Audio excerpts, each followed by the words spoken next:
September night. Arthur stood alone and watched the dancers in the light. Margaret stood beside the doorway, her handbag held too tight. Two people carrying silence into one December night. Then Arthur brought a cup of tea, and neither knew what to say.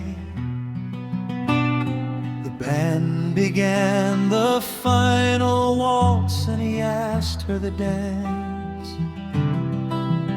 And they danced beneath the lights, two lonely people turning slow, not knowing where the years would lead or what the years would show. No promises, no grand words, just a hand that wasn't raised. For one brief night in Waikato, they were safe inside the dance.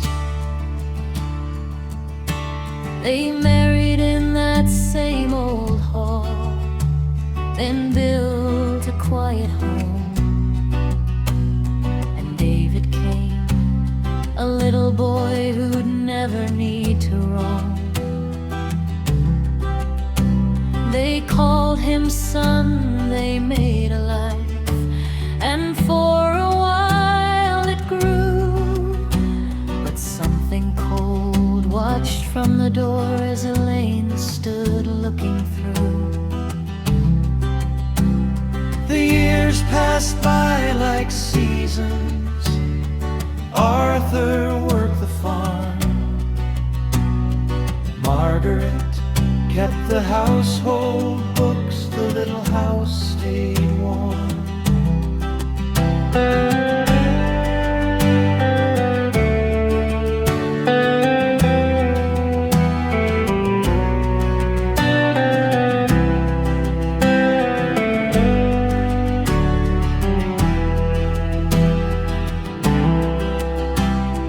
Then one wet July morning, Arthur's heart gave out.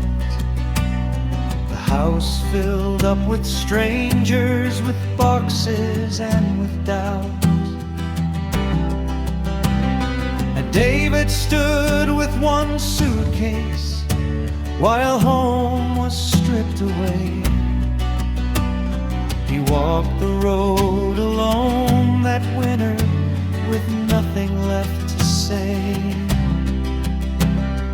Margaret lived beside a window where the afternoons grew long, with a lukewarm cup of tea and memories of a song.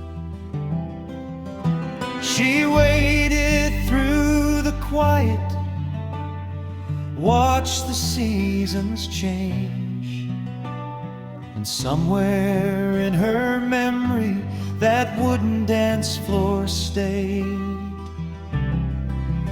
And they danced beneath the lights before the years went wrong, before the house grew empty, before the music was gone.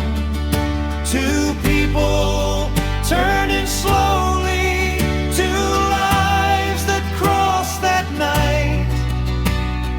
And for one brief moment, everything was right. The last waltz ended long ago. The music faded away. The dancers all